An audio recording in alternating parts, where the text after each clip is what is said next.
Practical cognitive science का 13वां episode आज हम लोग शुरू कर रहे हैं।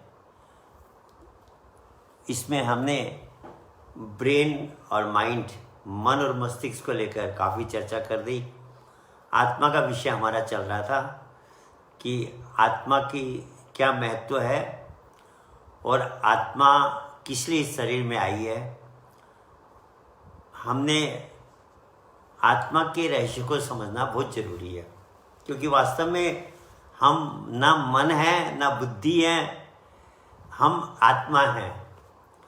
और सबसे बड़ा हमारा समझिए अज्ञान कहिए, इग्नोरेंस कहिए, वो ये है कि ये जो कंप्यूटर काम कर रहा है हमारे अंदर, जिसमें ब्रेन हार्डवेयर है, माइंड सॉफ्टवेयर है, हमने इस कंप्यूटर को ही मैं समझ रखा है।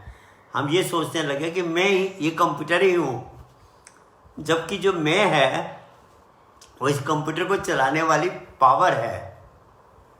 और ये रहस्य जब तक हमारी समझ में नहीं आएगा, हम जिस लक्ष्य को लेकर आए हैं, आत्मा जिस लक्ष्य को लेकर आई है, उस कार्य में हमारी प्रगति नहीं होगी और हम कंफ्यूजन में रहेंगे।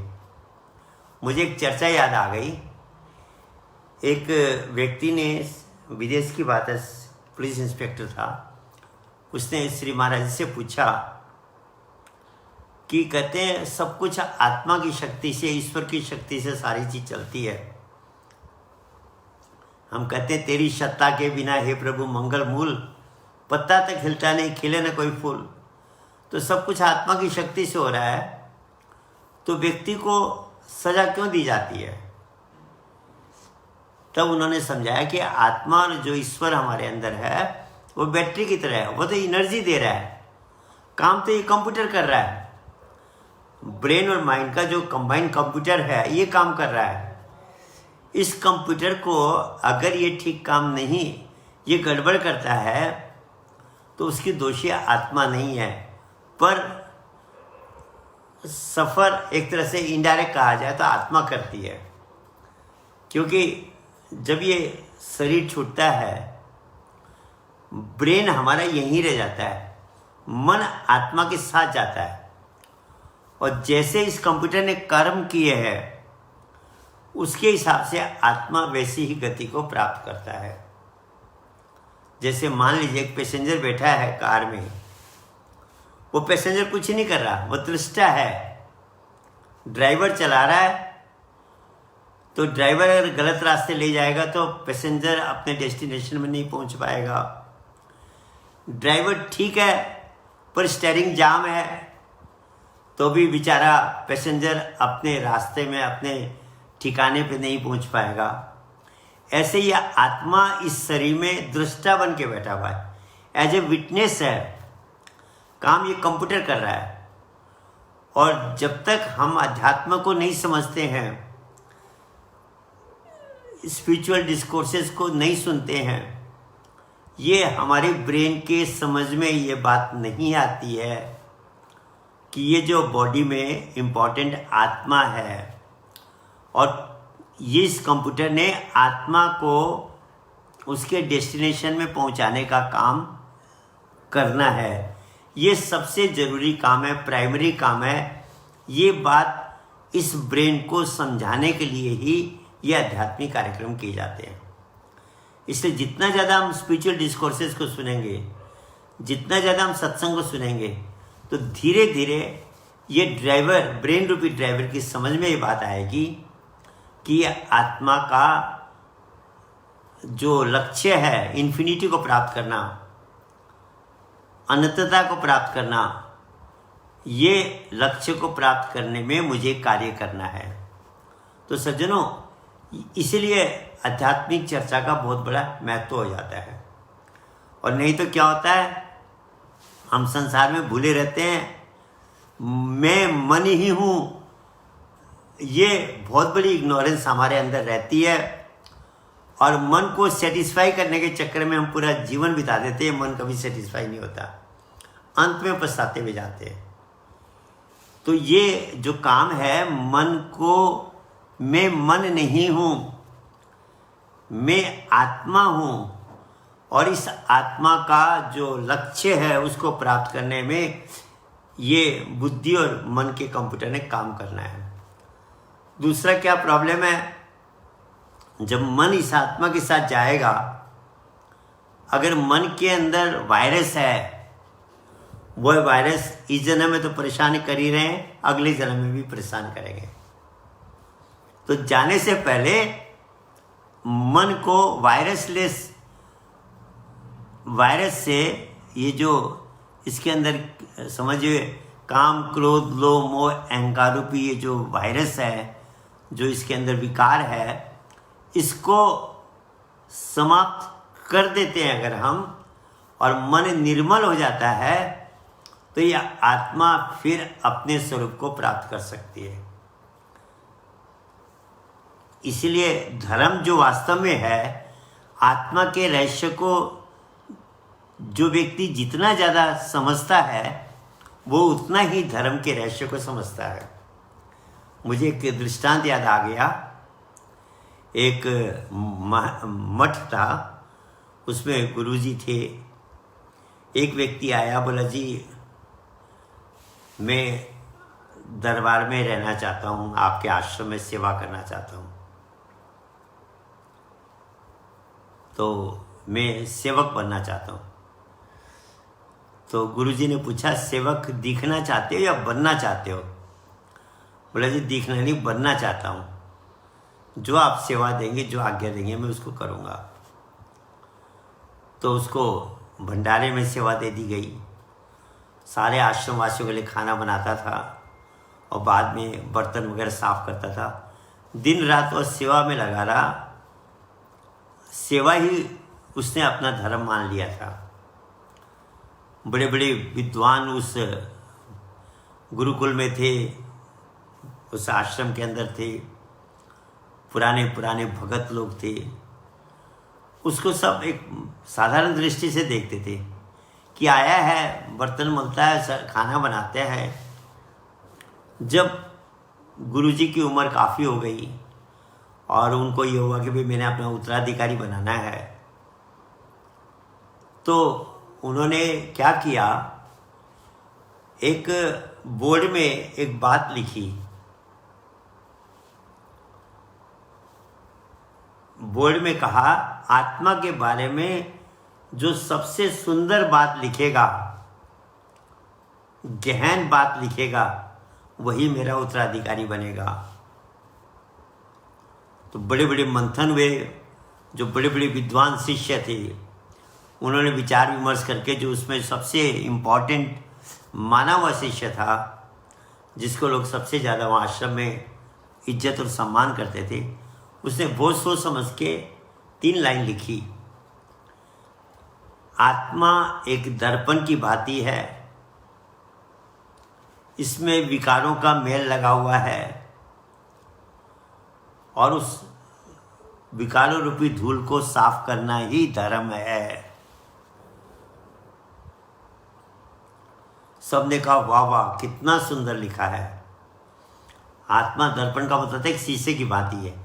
आत्मा एक दर्पण की भांति है, इसमें विकारों का वायरस का धूल चला हुआ है और उस धूल को साफ करना, विकारों को हटाना ही धर्म है। सब उसकी बुरी बुरी प्रशंसा कर रहे थे। गुरुजी ने अगले दिन देखा, 3 लाइन में उन्होंने कहा था भाई धर्म के रहस्य को, धर्म की परिभाषा को लिखना है। देख के बोले किस मूर्ख ने ये लिखा है, बिल्कुल बेकार है। अब सब लोग चौंक गए, इतना दिमाग से इतनी मेहनत करके और सही लिखा गया, और गुरुजी कहते किस बेवकूफ ने लिखा है, बिल्कुल बेकार है ये। तो आपस में चर्चा होने लगी। बोले इतने सुंदर वाक्य को गुरुजी ने बेकार कैसे कह दिया। तो वह जो सेवक था, जो भंडारे में सेवा करता था, वह भी वहाँ खड़ा था। उसने क्या कहा, उसने कहा सचमुच ये तो बेकार लिखा है, ये बात गलत है। और बोले तू सेवा करने वाला अनपढ़ कुछ गंवार आदमी, तू कह रहा है ये बेकार है। बोला हाँ ये तो बेकार है, ये जो लिखा हुआ लिखा ही गलत है। तो बोला अच्छा तू ही लिख दे, चल तू लिख, क्या लिखेगा? लोगों ने कहा इसकी देखें सर ये क्या लिखता है। उसने 3 लाइन में लिखा, आत्मा दर्पण की भांति है ही नहीं। आत्मा दर्पण की भांति है ही नहीं, तो इसमें विकारों का धूल चढ़ने का प्रश्न ही नहीं पैदा होता। जो इस रहस्य को जानता है वह धर्म को जानता है। अब देखिए क्या विचित्र लिखा उसने, आत्मा दर्पण की भांति है ही नहीं, तो जब दर्पण की भांति है ही नहीं तो इसमें धूल चढ़ने का प्रश्न नहीं पैदा होता। और जो इस रहस्य को जानता है वह धर्म को जानता है। उसने 3 लाइन लिखी, गुरुजी ने अगले दिन देखी, बोली हाँ ये सही लिखा है, ये व्यक्ति धर्म के रहस्य को जानता है, और उसको अपना उत्तराधिकारी डिक्लेयर किया। तो सज्जनों, आत्मा क्या है, इसको जब हम आध्यात्मिक चर्चा सुनते रहेंगे और उसके साथ साथ साधना करते रहेंगे तो धीरे धीरे आत्मा वास्तव में क्या है, इसके अंदर कैसे फंक्शन कर रही है, ये बात धीरे धीरे समझ में आएगी। आत्मा तो निर्मल है, हर समय निर्मल है, पर जिस मन के बंधन में आत्मा बंधी हुई है वो मन मेला है। तभी कबीर साहब कहते हैं, मेली चादर ओढ़ के कैसे द्वार तुम्हारे आऊं, हे पावन परमेश्वर मेरे मन ही मन शर्माऊं। मेली चादर ओढ़ के द्वार तुम्हारे आऊं, कैसे तुम्हारे दरवाजे आऊं, मेरी चादर मेली है। चादर का मतलब ये मन मेला है। तो सज्जनों, इस मन को इस मनुष्य जन्म में ही साफ करने का मौका है। हमने इससे पहले एपिसोड में चर्चा की थी खुजली की बीमारी, कि व्यक्ति जब किले में फंस जाता है, जब खुला दरवाज़ा आता है तो जो ही वहाँ पर बाहर निकलना था, वो दीवार को छूते हुए आ रहा था, उसको खुजली लगी, खुजली में चलता भी रहा, खुजली भी करता रहा, और वह दरवाज़ा निकल गया, फिर 84 दरवाज़ों पे चक्कर काटेगा। ऐसे मनुष्य जीवन मिलने के बाद में अनेक प्रकार की जो हमारी कामनाएं हैं, खाने की, देखने की, सुनने की, ये अनेक प्रकार की जो विषय वासना है, ये मन के अंदर अनेक जन्मों के समझ लो संस्कार हैं, डिजायर्स हैं। इसको अगर और अच्छी तरह समझा जाए तो श्री महाराज जी ने इसको बहुत अच्छी तरह एक बार समझाया है। वो कहते हैं, देखो मान लो एक व्यक्ति बहुत रोगी हो गया, आँख की बीमारी है, कान की बीमारी है, अनेक प्रकार की बीमारियां हैं। तो हॉस्पिटल में उसका भर्ती कराया गया। हॉस्पिटल में अलग अलग सेक्शंस हैं। आँख की बीमारियों के लिए अलग सेक्शन है, कान की बीमारियों के लिए अलग सेक्शन है, पेट की बीमारियों के लिए अलग सेक्शन है। तो अलग अलग सेक्शन में उसकी स्पेशल ट्रीटमेंट हुई। जैसे हम आईसीयू में भर्ती करते हैं ना, तो ऐसे ये डिफरेंट सेक्शंस में उसका इलाज किया गया। जब करीब करीब उसके सारे रोग ठीक हो गए, थोड़े बहुत रोग बचे, हल्का फुल्का बचा, तो उसको स्पेशल वार्ड से हटा के जनरल वार्ड में ला दिया गया और उसको काफ़ी स्वतंत्रता दे दी गई। पहले तो कंट्रोल था पूरी तरह, जब स्पेशल वार्ड्स में था वो अपनी मर्जी से कुछ नहीं कर सकता था। पर जब जनरल वार्ड में आ गया तो उसको डॉक्टर ने कहा कि अब तुम ऑलमोस्ट ठीक हो गए हो, थोड़ा बहुत बाकी है, तुम ये दवाई खाते रहना, ये परहेज करते रहना, और तुम पूरी तरह स्वस्थ होकर अस्पताल से तुम्हारी छुट्टी हो जाएगी। अब वो जब जनरल वार्ड में आया, फिर वह परहेज न रखे, डॉक्टर ने जो मना किया उन चीज़ों को खाना शुरू करे, बिल्कुल भी जैसे अभी कोरोना टाइम में कहते भाई मास्क लगाना है, सोशल डिस्टेंसिंग रखनी है, ये विटामिन सी वगैरह की मात्राएं अपने शरीर में लेनी है, ऐसे कितने प्रिकॉशंस अभी बताए जाते हैं। अब कोई प्रिकॉशन न ले तो वह सफ़र करेगा,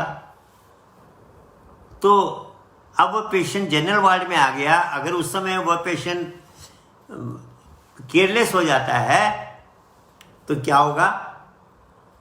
फिर वह जो रोग, अलग अलग रोग थे, आंखों के रोग, पेट के रोग, जो बड़े बड़े विकराल रूप जिन्होंने धारण कर रखा था, वो सारे रोग फिर से विकराल हो जाएंगे और उसको फिर स्पेशल वार्ड्स में ट्रीटमेंट के लिए भेजना पड़ेगा।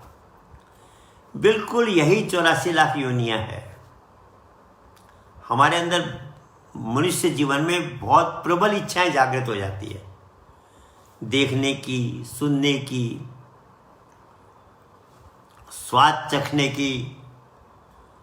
ये अनेकों प्रकार के जो विषय वासनाओं की डिजायर, स्ट्रॉन्ग डिजायर्स हो जाती है, इसकी ट्रीटमेंट के लिए ये 84 लाख योनियां स्पेशल वार्ड्स हैं। कहीं आंखों का इलाज हो रहा है, गिद्ध की योनि दे दी तो पेट भर के जितना देखना देख लो। सुनने का ज्यादा शौक है, सरफ की योनि दे दी, सरफ बीन की में क्या मस्ती लेता है, जितना एंजॉय करना कर लो। स्वाद के लिए मछली की योनि दे दी, सुअर की योनि दे दी। ऐसे हमारे अंदर जो डिजायर्स है, उन डिजायर्स को फुलफिल करने के लिए मन के अंदर अनेक प्रकार की जो वासनाएं हैं, इसको पूरा करने के लिए स्पेशल वार्ड्स दिए गए।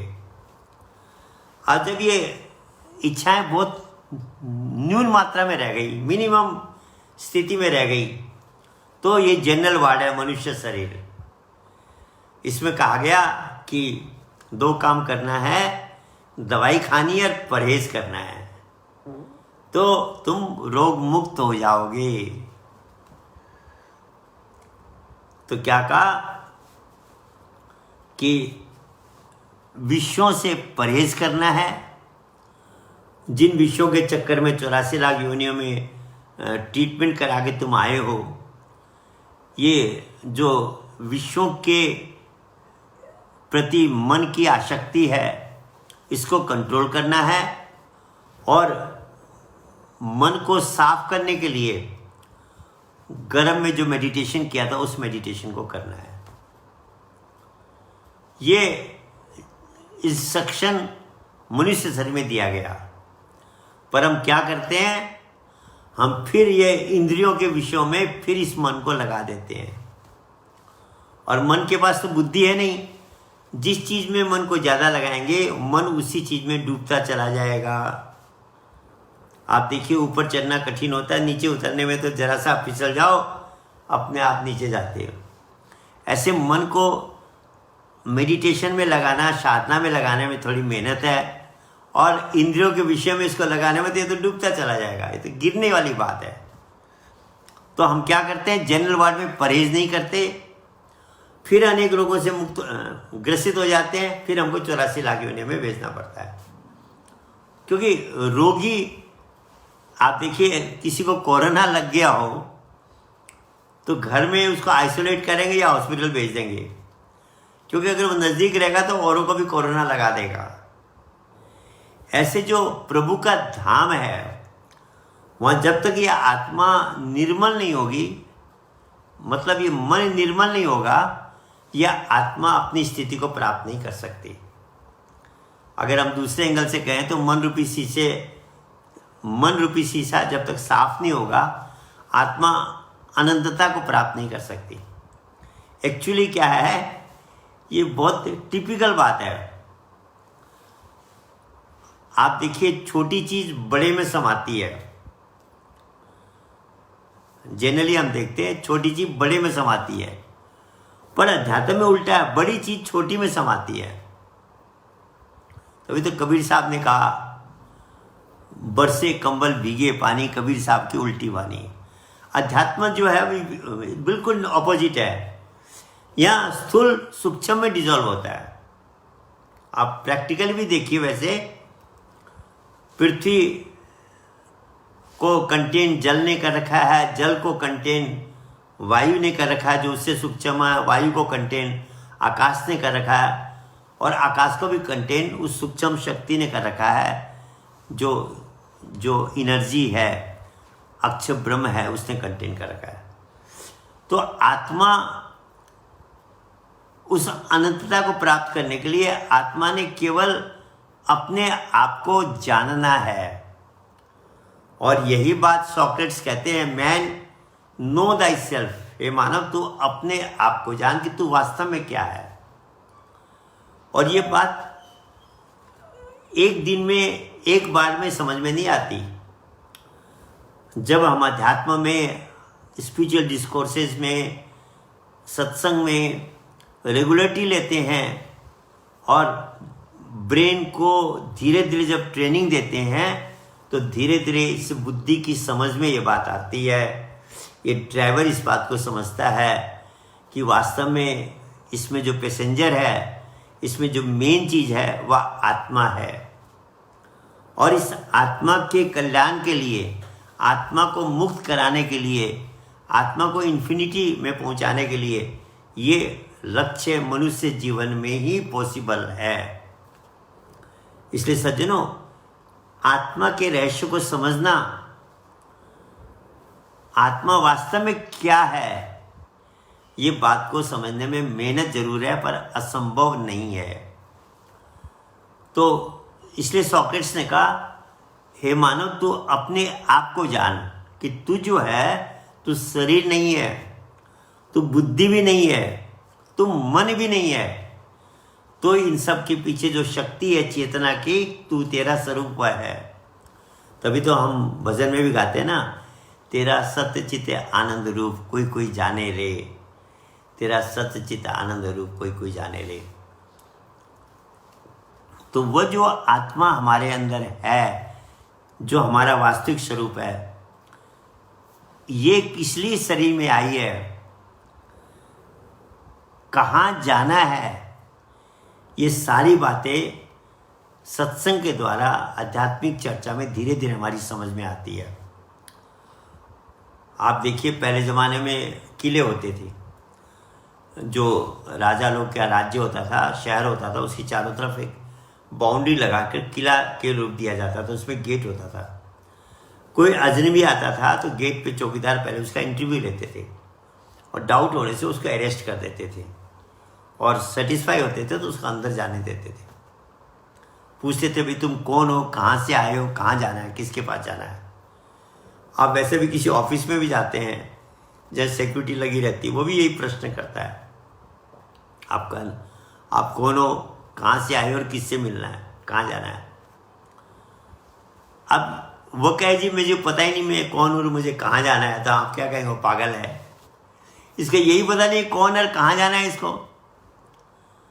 तो सज्जनों, अगर यही प्रश्न हमसे किया जाए कि तुम कौन हो, किस लिए इस मनुष्य जीवन में आए हो शरीर में, और तुम्हारा लक्ष्य क्या, कहाँ जाना है, आफ्टर डेथ जाना कहाँ है, तो हमारे पास अगर इन प्रश्नों का उत्तर नहीं है तो हमारी भी वही स्थिति हो गई जो व्यक्ति क्या कहा जाए उसको। तो ये जो रहस्य है कि मैं कौन हूँ, कहाँ से आया हूँ, कहाँ जाना है और उस लक्ष्य को प्राप्त करने के लिए क्या करना है, यही अध्यात्म है, यही स्पिरिचुअल साइंस है जिसको हमने धीरे धीरे समझना है। और सज्जनों, लोग सोचते हैं बुढ़ापे में मैं इस सब चीज़ों में दिमाग लगाऊंगा, वो सबसे बड़ा ब्लंडर है, सबसे बड़ा ब्लंडर है। क्यों? कि बुढ़ापे में कुछ नहीं होता, जो होना है यंग एज में होता है। जिसने यंग एज में अध्यात्म में इंटरेस्ट ले लिया वही सक्सेस होता है। बुढ़ापे में कोई ही सक्सेस हो पाता है, क्योंकि ये शरीर जो है, मन भी जो है, ये सारे जो है मन के अंदर जो आदतें बन गई है उसको चेंज करने में बहुत ज़्यादा मेहनत होती है, यंग एज में नहीं होती।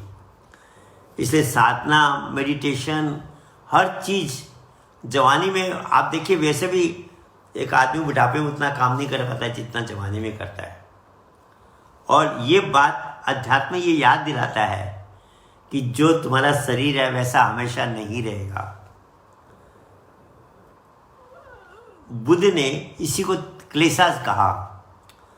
भगवान बुद्ध का जब जन्म हुआ, सिद्धार्थ उनका नाम था, पिता ने ज्योतिषों को दिखाया तो बोले या तो बहुत बड़े संत बनेंगे ये, या बहुत बड़े चक्रवर्ती सम्राट बनेंगे। कोई भी पिता नहीं चाहता, वो राजा कैसे चाहेगा कि मेरा बेटा साधु बने, फकीर बने। वो तो चाहेगा मेरा बेटा मेरे से बड़ा चक्रवर्ती सम्राट बने। तो उन्होंने देखा भाई इससे बचाने के लिए क्या करना है। बुद्ध के सामने, सिद्धार्थ के सामने हमेशा ऐसी चीज़ें लाई गई जिससे उनको वैराग्य उत्पन्न होने का कोई मौका ही ना मिले।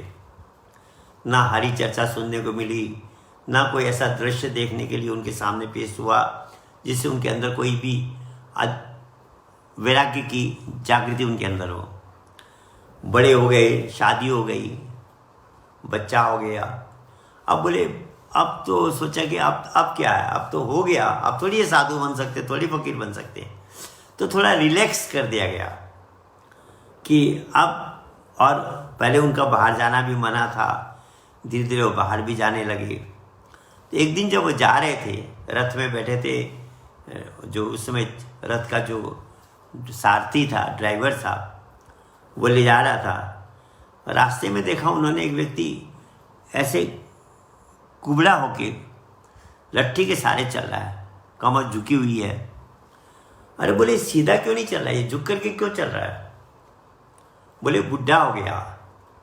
बुढ़ा होने के बाद में कमर झुक जाती है और आदमी लट्ठी के सहारे चलता है, ये बहुत ज़्यादा बुढ़ा हो गया है। अब वो तो कभी उन्होंने अध्यात्म सुना ही नहीं था। बोले आदमी बुढ़ा भी होता है। बोले हाँ। तो बोले मैं भी एक दिन बुढ़ा होऊंगा। बोले हाँ आप भी बुढ़े होगे। बुद्ध ने देखा, मैं सोचा था कि ये शरीर ऐसा ही रहेगा, ये तो गड़बड़ बात है।